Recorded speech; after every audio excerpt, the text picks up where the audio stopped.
तो इस एपिसोड की शुरुआत वहीं से होती है जहां से पिछला एपिसोड खत्म हुआ था। हमारे मेन कैरेक्टर को आइडिया लग जाता है जो सॉन्ग है ना पक्का मुसीबत में होगी तो कुछ भी करके हमको बचाना चाहिए, लेकिन हम दोनों बचाने यहाँ पे नहीं जाएंगे। तो ये काम यहाँ पे करना, हाँ तू है ना हमारे सेट में यहाँ पे जा और सेट में सपोर्ट के लिए किसी को लेकर आ जा।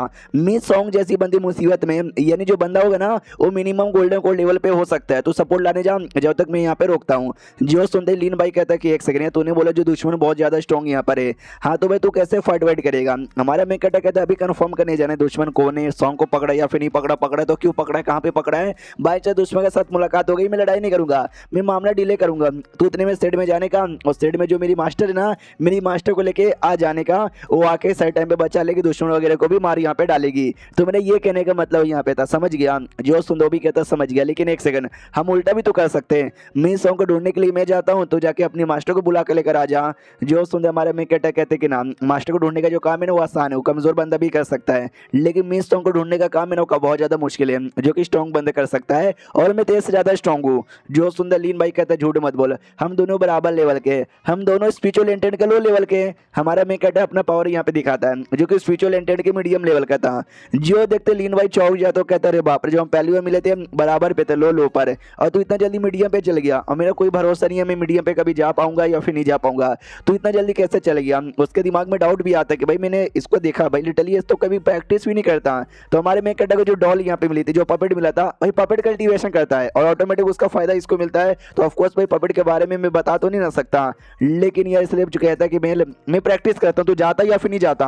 वो भी कहते हैं यस मैं जा रहा हूँ, मेरे को गालियाँ यहाँ पे मत दो। हाँ तो फाइनली वो निकल जाता मास्टर को बुलाने के लिए और हमारा मेकटर सॉन्ग को ढूंढने की तैयारी करता है। अब आते हुए सिटी के बाहर साइड एक झोपड़े के अंदर, जिस झोपड़े के अंदर है ना उस मिस्टीरियस बंदे ने अपने सॉन्ग को पकड़ के रखा था और ढेर सारे छोटे मोटे भूत यहाँ पे थे जिन्होंने सॉन्ग कैसा पकड़ के रखा है, एक हाथ पकड़ा, एक पैर पकड़ा, एक मुंह पकड़ा, ताकि वो हिल के बिल्कुल भी भाग ना सके। और ये बताना चालू करता है कि जो मैंने किंग हेल बुक है ना, इसके द्वारा मैं तुम्हारी जो आत्मा है तुम्हारी आत्मा रिफाइन करूंगा और उस आत्मा को अपना गुलाम बना लूंगा। पुरानी जो सीटू यान की आत्मा थी ना तुम्हारी वजह से खत्म हो चुकी है, लेकिन डोंट वरी तुम्हारी आत्मा मिल जाएगी। तुम्हारी जो आत्मा है ना वो सीटू यान की आत्मा से भी ज्यादा स्ट्रॉन्ग यहाँ पर है, फिर तो मजा यहाँ पे आ जाएगा।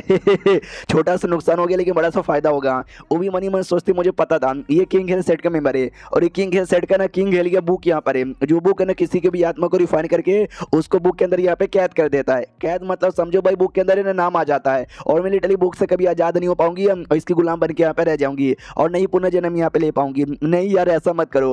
वो ये भी कहता है कि तू कन्फ्यूजन सेट की है ना, मैंने सुना उस सेट के जो भी लोग रहते ना उनकी आत्मा और भी ज्यादा प्योर होती है, तो उनके द्वारा जो भूत यहाँ पे बनेगा ना वो भूत और भी स्ट्रॉन्ग बनेगा, प्लस तुम्हारा पावर वगैरह भी काफी हाई लेवल का है। ये यानी सच्ची में तुम्हारी जैसे भूत को अगर मैंने रिफाइन करके उस वाली भूत को यानी सिटी वन को मैंने रूप चेंज करने वाले भूत में कन्वर्ट किया था, मैं तुमको चार्मिंग भूत में कन्फर्म कर दूंगा, जिसके चक्कर में तुम दूसरों का चार्म में करोगी और अपने प्यार में गिरा के मार डालोगी, जिससे मेरा और फायदा होगा। यस मैंने डिसाइड कर लिया है तुमको उसी भूत में कन्वर्ट यहाँ पे करूंगा।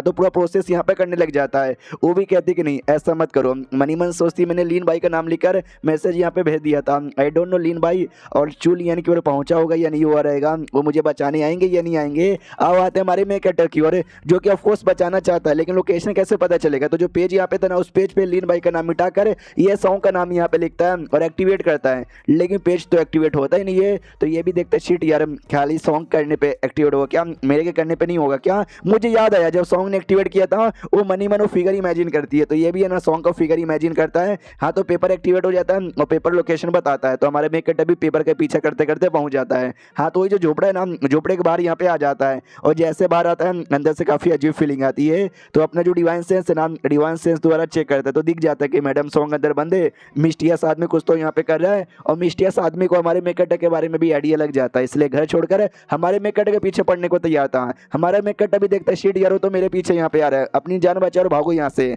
ताकि मैडम आई मीन जो मेरी मास्टर है ना मास्टर सही टाइम पर आ जाए, तो इसलिए टाइम डिले करने के बारे में सोच रहा था। लेकिन जैसे भागता है मिस्टियस बंदे को आइडिया लग जाता है, वो भी डरे हमारे मेकट के पीछे 2 सेकंड में आ जाता है। हमारा मेकट भी चौंक जाता है, मेरे 2 सेकंड में मेरे पीछे आ गया। तो हमारा मेकट बचने के लिए अपना स्वॉर्ड तना स्वॉर्ड निकाल के उससे हमला करता है, तो स्वॉर्ड को लिटरली वो बंदा अपने 2 उंगलियों से आसानी से पकड़ लेता है, हम देख सकते हैं ऐसे। फिर हमारा मेकट कहता है ओ माय गॉड वो देखो आसमान में नंगी मियां खलीफा, ये भी कहता है क्या नंगी ऊपर से मियां खलीफा कहाँ पर है। तो हमारा मेकट जो रस्सी यहाँ पे था वो रस्सी निकाल के फेंक देता है, लेकिन क्या रस्सी का भी कोई असर नहीं होता, रस्सी भी आसानी से पकड़ लेता है और कहता है ये रस्सी, अभी ये रस्सी का क्या करना चाहता था। उसके बाद उसी मिस्टीरियस बंदे की बॉडी के अंदर से ढेर सारी भूतों की हाथ निकलती है, एक हाथ हमारे मेकट के हाथ को पकड़ लेता है, दूसरा हमारे मेकट के टांग को पकड़ लेता है, इंस्टेंट हमारी मेकट को कोने कोने कोने से पकड़ लेता है, तो वो भी बेचारा हिल नहीं पाता। तो हमारा मेन कैरेक्टर भी देखते हो माय गॉड इतना अच्छे से पकड़ लिया कि हिल भी नहीं पा रहा यार। ये जो आदमी है ना मेरे से एक स्टेज आगे, ये मिनिमम गोल्डन को लेवल पे रहेगा, तो मैं चाह के भी इसको हरा ही नहीं पाऊंगा। वो बंदे ने पकड़ लिया था, फिर कमरे के अंदर लाता है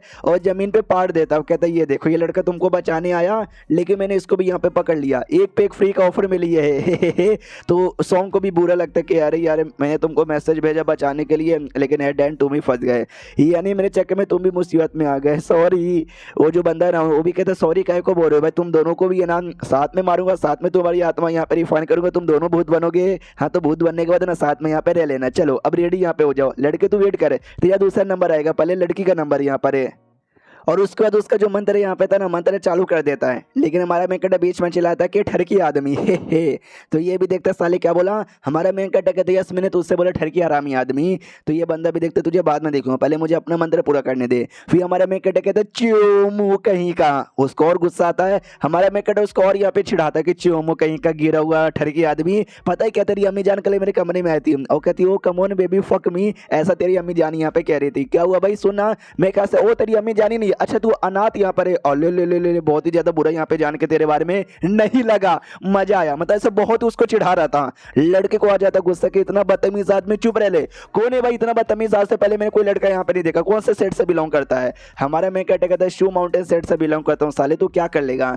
ये भी कहते शू माउंटेन सेट से बिलोंग करता है ना, बहुत ही बोली यहाँ पे रहता ना। ये जो किताब है ना, किताब में पहले तेरी जो आत्मा है ना, तेरी आत्मा यहाँ पे ऑब्जर्व करता हूँ, जब किताब में कैद हो जाएगा तेरी आत्मा को टॉर्चर यहाँ पे करूंगा, फिर मैं देखता हूँ तू कैसे कैसे यहाँ पे बकवास करता है। तो आजा बेटे, इतना बोलकर जो किताब है ना, किताब हमारी मेन कैरेक्टर की ओर एक्टिवेट कर देता था कि उसकी आत्मा किताब में बंद हो जाए। हमारे मेन कैरेक्टर के पास नाम एक तलिस्मैन यहाँ पे था, जेड तलिस्मैन, जो कि इसको 2 एपिसोड पहले मिला था, जिसके द्वारा ये लिटरली आत्मा एक्सचेंज कर सकता है, आपको याद होगा तो ये अपनी आत्मा ना उसी मिस्टीरियस बंदे की बॉडी के साथ ना एक्सचेंज कर देता है, यानी मिस्टीरियस बंदे की आत्मा हमारे मेन कैरेक्टर की बॉडी में और हमारे मेन कैरेक्टर की जो आत्मा है ना मिस्टीरियस बंदे की बॉडी में। तो जैसे मिस्टीरियस बंदे की बॉडी में हमारी मेन कैरेक्टर की आत्मा जाती है, उसकी आत्मा हमारे मेन कैरेक्टर की बॉडी में आ चुकी थी। इन शॉर्ट उस किताब द्वारा उसी बंदे की ना आत्मा अब्सॉर्ब होने लग जाती है, तो वो बंदा भूल जाता है कि मम्मी रे ये मेरी आत्मा कहीं को अब्सॉर्ब हो रही है, एक सेकंड मेरी आत्मा इस लड़की की बॉडी में, अब ये लड़की की बॉडी में कैसे आ गई, अरे मम्मी रे बचा ले, अरे मेरी आत्मा अब्सॉर्ब हो गई, और एट द एंड आत्मा अब्सॉर्ब हो जाती है किताब के अंदर। और उसके बाद जो मिस सॉन्ग है वो आजाद हो जाती है। मिस सॉन्ग को तो ऐसे ही लग रहा था कि उस मिस्टीरियस बंदे ने बेचारे चूलियन की आत्मा अब्सॉर्ब कर लिया, आत्मा अब्सॉर्ब करने यानी समझो मार डालना, यानी उसने चूलियन को मार डाला।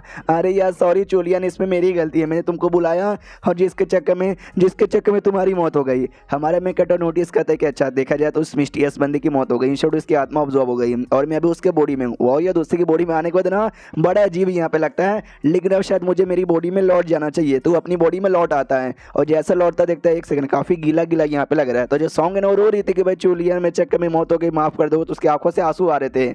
हमारा मैं कट भी कहता टीचर ज्यादा रो मत यार, मैं जिंदा हूँ मरा नहीं हूँ। और ये चैप्टर यहीं पे खत्म हो जाता है। तो हम मिलते किसी और वीडियो में, जब तक के लिए बाय बाय।